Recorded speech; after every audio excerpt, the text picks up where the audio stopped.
dan itu sudah berlangsung lama. Poinnya adalah terjadi pengurangan ya dari stok air tanah. Sebagian sudah tercemar oleh air laut. Di sisi lain terjadi peningkatan populasi, ya, pengambilan air tanah, eksploitasi. Dua hal ini kontradiktif dan kedua-duanya berpotensi untuk menghambat kebutuhan air bawah tanah.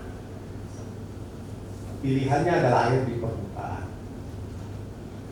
Namun pada musim kemarau, suplai PDAM hampir di semua kawasan perumahan itu mengalami kendala. Jeneberang dan Bili-Bili juga itu pada musim kemarau mengalami penurunan suplai. Nah, menurut Promoventus, berdasarkan kajian dan analisis dari studi atau penelitian itu, apa hal ini juga menjadi bagian dari yang melatar belakangi penelitian ini?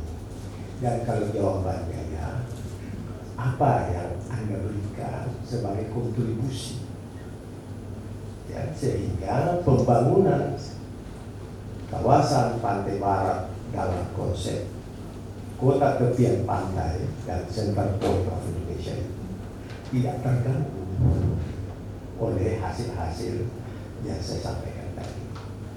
Saya kira demikian. Terima kasih pimpinan sidang. Silakan Promoventus. Terima kasih. Jadi aktivitas antropogenik dan proses-proses yang dipertanyakan tadi itu menjadi salah satu parameter, salah satu kajian yang masuk dalam disertasi saya, yaitu aktivitas antropogenik mulai pengambilan air tanah, peningkatan populasi, padatan penduduk, kemudian infrastruktur, masuk urbanisasi, masuk menjadi bagian. Kemudian pertanyaannya adalah dengan kondisi geologi yang kita sekarang sudah ada, kebutuhan suplai dan demand yang tinggi,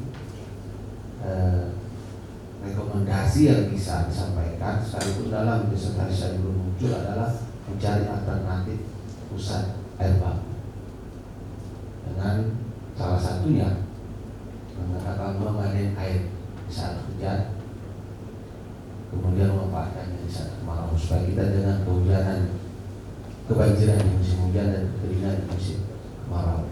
Ada banyak teknologi kita untuk bisa memanen air di musim hujan dengan memaksimalkan kondisi alam. Sungai Jeneberang yang besar ini sebetulnya kalau kita bisa jadikan sebagai sumber konservasi lingkungan itu akan sangat bagus. Pernah ada satu penelitian yang melakukan staging setiap sungai itu. Misalnya kalau ada sampah dia dialirkan ke mana, kemudian materialnya dialirkan ke mana, nanti ujungnya airnya sangat bersih dan bisa juga menjadi pusat air baku. Jadi dua sungai yang besar ini bisa menjadi potensi yang besar untuk kita rekayasa maksimal untuk menjadi air baku, karena sekarang PDAM juga kenyataannya di Pantai Barat sudah mulai banyak yang protes karena mereka nggak bisa dilayani secara maksimal. Mungkin begitu. Terima kasih. Baik, selanjutnya kita berpindah. Saya persilakan kepada Bapak Profesor Dr. Insinyur Bustan Nasikin MP.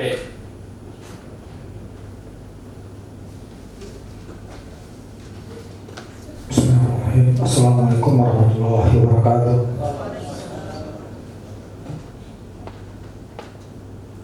Alhamdulillah kita bisa ketemu di ruangan ini untuk menyaksikan promosi doktor, ujian promosi doktor saudara lalu masuk. Juga tak lupa kita sampaikan salam dan salawat kepada Nabi Rasulullah, karena dengan kehadiran beliau kita bisa sampai pada titik ini di mana kita bisa bebas beribadah, merdeka beribadah, dan merdeka beraktivitas dan segala aspek.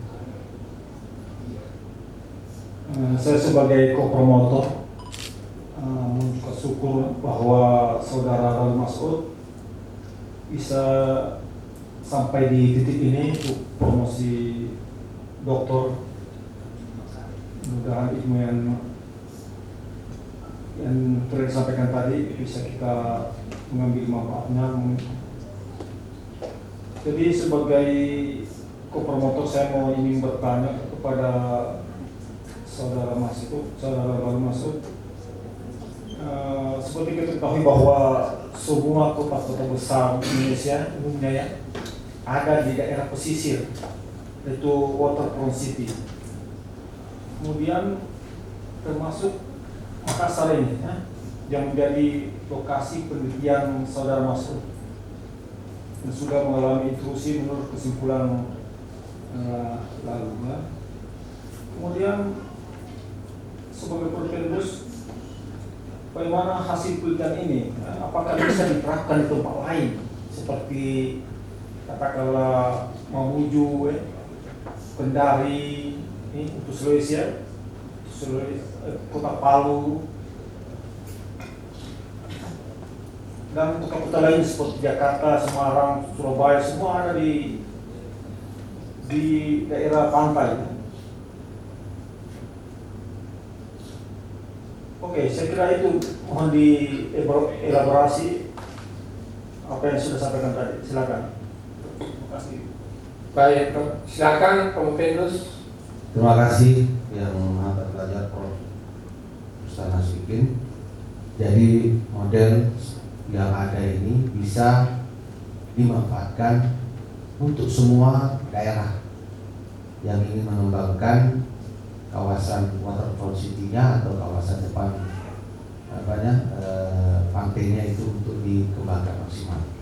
Jadi sekarang memang isu-isu reklamasi hampir di semua kota di Indonesia itu menjadi sangat masif, dan pemanfaatan daerah-daerah di pantai itu semakin tinggi, sehingga dari perspektif keilmuan dan teknologi maka penelitian ini akan menjadi sangat penting ke depan, menjadi untuk bisa dimanfaatkan atau diterapkan di beberapa kota yang lain. Sangat bisa Bro, karena ini pendekatannya dari segi metode dan hasilnya itu bisa dipakai di tempat lain. Sekalipun hasilnya mungkin di Makassar seperti ini mungkin nanti kalau kita lihat di Semarang, di Jakarta, itu juga kalau kita di daerah-daerah lain juga mungkin hasilnya akan berbeda dengan instrumen penelitian yang sama. Terima kasih Bro. Oke. Baik, selanjutnya